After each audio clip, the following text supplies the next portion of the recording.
June 30ರ ಒಳಗಾಗಿ GBA ಚುನಾವಣೆ ನಡೆಸುವಂತೆ ಸುಪ್ರೀಂ ಕೋರ್ಟ್ ಡೆಡ್ಲೈನ್ ನೀಡಿದೆ. ಆದರೆ ಅದಕ್ಕೆ ತಕ್ಕಂತೆ ಸಿದ್ಧತೆಯೇ ಆಗಿಲ್ಲ.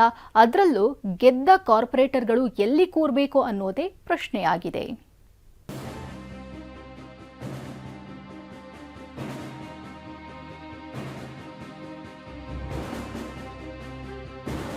ಅಂತೂ ಇಂತೂ ಜಿಬಿಎಗೆ ಕೊನೆಗೂ ಚುನಾವಣೆ ಆಗೋ ಭಾಗ್ಯ ಬಂದಿದೆ. ಜೂನ್ 30ರೊಳಗೆ ಗ್ರೇಟರ್ ಬೆಂಗಳೂರು ಅಥಾರಿಟಿಗೆ ಚುನಾವಣೆ ನಡೆಸುವಂತೆ ಸುಪ್ರೀಂ ಕೋರ್ಟ್ ಸೂಚನೆ ನೀಡಿದೆ. ಇದರ ಬೆನ್ನಲ್ಲೇ ವಾರ್ಡ್ ವಿಂಗಡಣೆ, ವಾರ್ಡ್ ಮೀಸಲಾತಿ ಪಟ್ಟಿಯನ್ನ ಫೆಬ್ರವರಿ 20ರ ಒಳಗೆ ರಾಜ್ಯ ಸರ್ಕಾರ ನೀಡಬೇಕಿದೆ. ಬರೋಬ್ಬರಿ 5.5 ವರ್ಷಗಳ ನಂತರ ಎಲೆಕ್ಷನ್ ನಡೆದರೂ ಸರ್ಕಾರದ ಮುಂದೆ ಸವಾಲುಗಳ ಪಟ್ಟಿಯೇ ಎದುರಾಗಿದೆ.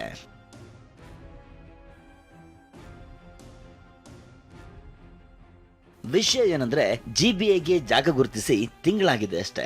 ದಕ್ಷಿಣ ಪಾಲಿಕೆಗೆ ಬನಶಂಕರಿ, ಪಶ್ಚಿಮ ಪಾಲಿಕೆಗೆ ಅತ್ತಿಗುಪ್ಪೆ, ಉತ್ತರ ಪಾಲಿಕೆಗೆ ಯಲಹಂಕ, ಪೂರ್ವ ಪಾಲಿಕೆಗೆ ಮಾರತಹಳ್ಳಿ ಹತ್ತಿರದ ಜಾಗ ಗುರುತಿಸಿದ್ದಾರೆ. ಕಾನೂನು ರೀತಿಯಲ್ಲಿ ಕಂದಾಯ ಇಲಾಖೆ ಜಾಗವನ್ನ ಜಿಬಿಎಗೆ ಹಸ್ತಾಂತರಿಸಿಲ್ಲ, ಕಟ್ಟಡವನ್ನು ನಿರ್ಮಿಸಿಲ್ಲ. ಕಟ್ಟಡ ಕಟ್ಟೋಕೆ ಟೆಂಡರ್ ಪ್ರಕ್ರಿಯೆ 4 ತಿಂಗಳಾಗುತ್ತೆ. ಕಟ್ಟಡ ನಿರ್ಮಿಸಲು 2 ವರ್ಷ ಬೇಕು. ಹಾಗೆ ವಾಹನ ನಿಲುಗಡೆ ಜಾಗ, ಮೂಲಭೂತ ಸೌಕರ್ಯ ಒದಗಿಸಬೇಕು. ಇನ್ನು ಚುನಾವಣೆ ಬಳಿಕ 28 ದಿನಗಳ ಒಳಗೆ ಗೆದ್ದ ಪಾಲಿಕೆ ಸದಸ್ಯರ ಪ್ರಮಾಣ ವಚನಕ್ಕೆ ಸೂಕ್ತ ಕೊಠಡಿ ಸೌಲಭ್ಯ ಇಲ್ಲ.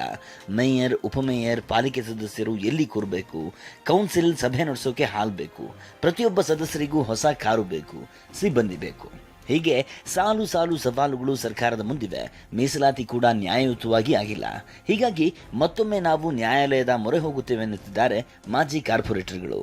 ಮಹಾಪೌರರು, ಉಪಮಹಾಪೌರರು, ಆಡಳಿತ ಪಕ್ಷದ ನಾಯಕರು, ವಿರೋಧ ಪಕ್ಷದ ನಾಯಕರು, ಹಾಗೆ 8 ಸ್ಥಾಯಿ ಸಮಿತಿಗಳು, ಆ ಸ್ಥಾಯಿ ಸಮಿತಿ ಸದಸ್ಯರು, ಅಧ್ಯಕ್ಷರು ಕುಳಿತುಕೊಳ್ಳೋದಕ್ಕೆ ರೂಮ್ಗಳೇನಿದೆ.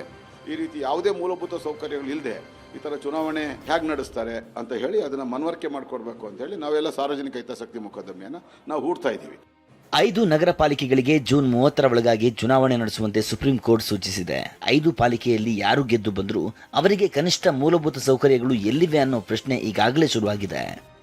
ಶಿವಕುಮಾರ್ ಜೊತೆ ಅರುಣ್, TV9 ಬೆಂಗಳೂರು.